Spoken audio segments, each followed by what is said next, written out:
तो हेलो दोस्तों, number system हम पढ़ा रहे थे आपको, और नंबर सिस्टम में मैंने आपको कराया था। नंबर सिस्टम में याद रखना, एक पार्ट मैंने करा दिया हूँ रेशनल नंबर, और अच्छे से बता दिया हूँ जो जो क्वेश्चन आने वाले हैं तुम्हारे एग्जाम में, जो आने वाले हैं बच्चों, मैं ऑलरेडी आपको बता दिया हूँ। अब जो टॉपिक है आपके सामने वो है आपका इरेशनल नंबर, है ना। रेशनल नंबर आपको क्लियर हो चुका है, तो अगर नहीं हुआ है तो आप जाकर वीडियो को देखिए। अब वीडियो को देखेंगे तो ये पूरा का पूरा क्या हो जाएगा, क्लियर हो जाएगा। वैसे लाइव क्लास में जब भी मैं आऊँगा, अभी तो आ नहीं रहा हूँ, लेकिन जैसे भी लाइव क्लास में आता हूँ बच्चों, मतलब कि कल के बाद आने वाला होगा, कल तो होली है, तो लाइव क्लास जैसे आऊँगा ना, इनको फिर से निचोड़ देंगे, नींबू की तरह निचोड़ेंगे इनको, समझ गए ना।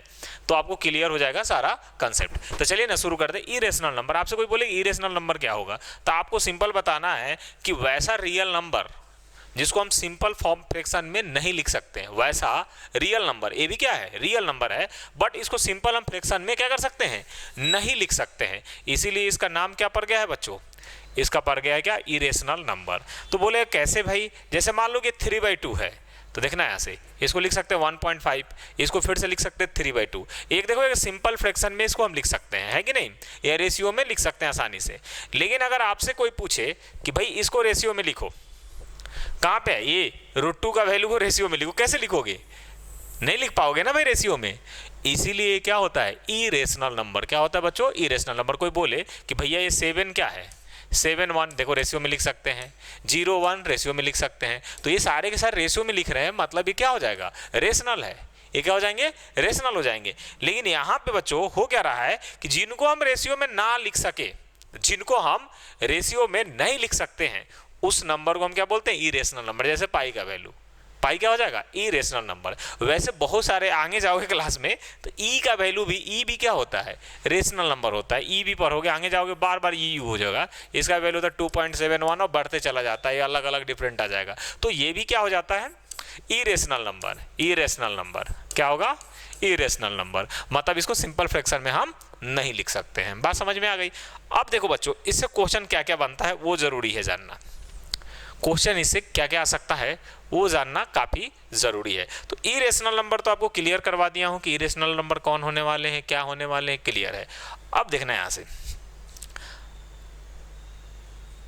पहचान भी लोगे, कोई दिक्कत भी नहीं आएंगी। तो कौन कौन होने वाले हैं, जैसे मान लो कि आपसे कोई बोला √2, √3, √5, √7, ये सब का वैल्यू ऐसे ही आता है। ये सारे के सारे बच्चों क्या हो जाएंगे, सारे के सारे क्या होने वाले हैं, इरेशनल नंबर। क्या होने वाला है, इरेशनल नंबर। अच्छा, किसी का मन में ये चल रहा होगा कि सर ये तो पाई को मैं क्या लिख सकता हूँ, पीछे वाले में आ जाओ, कि सर मैं पाई को तो ये भी लिखता हूँ 22/7, ये तो क्या रेशनल दिख रहा है। भैया जब इनको डिवाइड करने पे सिंपल रेशियो में आप इसको नहीं लिख सकते हो, नहीं लिखोगे तो रेशनल नहीं होगा। बात समझ में आ रहा है, सिंपल फॉर्म में रेशियो में नहीं लिख सकते हो। सिंपल रेशियो क्या होता है, जैसे मान लो कि 1.1 हो गया, तो देखो ये 111 बाई क्या लिख सकते हैं 10, ये सिंपल रेशियो है। ये क्या है, सिंपल रेशियो है। बात समझ में आ गई। अब इसमें जो पढ़ने जा रहे हैं बच्चों, वो सबसे ज़्यादा इंपॉर्टेंट है, याद रखना। बहुत सारे नंबर है, अभी रेकरिंग इरेकरिंग सारे चीज़ें करने वाले हैं, तो आप बेफिक्र होकर पढ़ना है अपने को, ठीक है ना। अब एक टाइप ऑफ क्वेश्चन आता है यहाँ से, ऐसा क्वेश्चन आएगा, यहाँ समझना है, यहाँ से इंपॉर्टेंट क्वेश्चन है, locate √3 on A number line. ये क्वेश्चन आता है, locate √3 on A number line. आपसे पूछा जाएगा कि आप √3 को लोकेट करिए कहाँ पे, नंबर लाइन पे। आप किस तरह से √3 को लोकेट करेंगे नंबर लाइन पे। तो बच्चों यार, अच्छा नंबर लाइन की बातें क्यों कर रहा हूँ भाई, नंबर लाइन पे हम किसको लिख सकते हैं, रियल नंबर को हम कहाँ लिख सकते हैं, नंबर लाइन पे लिख सकते हैं। बात समझना। तो √3 भी क्या है, रियल नंबर है। √3 भी रेशनल, इरेशनल का मतलब क्या होता है, रियल नंबर। तो इसको नंबर लाइन पे हम लिख सकते हैं। लिखने का तरीका क्या है, आपको सिंपल तरीका बताता हूँ। इनको किस तरह से लिखना है नंबर लाइन पे वो समझ लो। एक लाइन खींच लेना है, ठीक है बच्चों, क्या करना है, एक लाइन को खींच लेना है, ठीक है ना। अब मेरे को √3 लाना है, तो मैं क्या क्या कर सकता हूँ आप समझना है। यहाँ से मेरे पास दो तरीके हैं। एक तो मैं √3 को लिखना है, तो मैं ये कर सकता हूँ, √3 क्या हो जाएगा, √2 का स्क्वायर कर दो और +1 का स्क्वायर कर दो, है कि नहीं। क्या मिल जाएगा तुम्हें, क्या मिलने वाला है कि नहीं, है ना। इसका निकाल लो, है कि नहीं।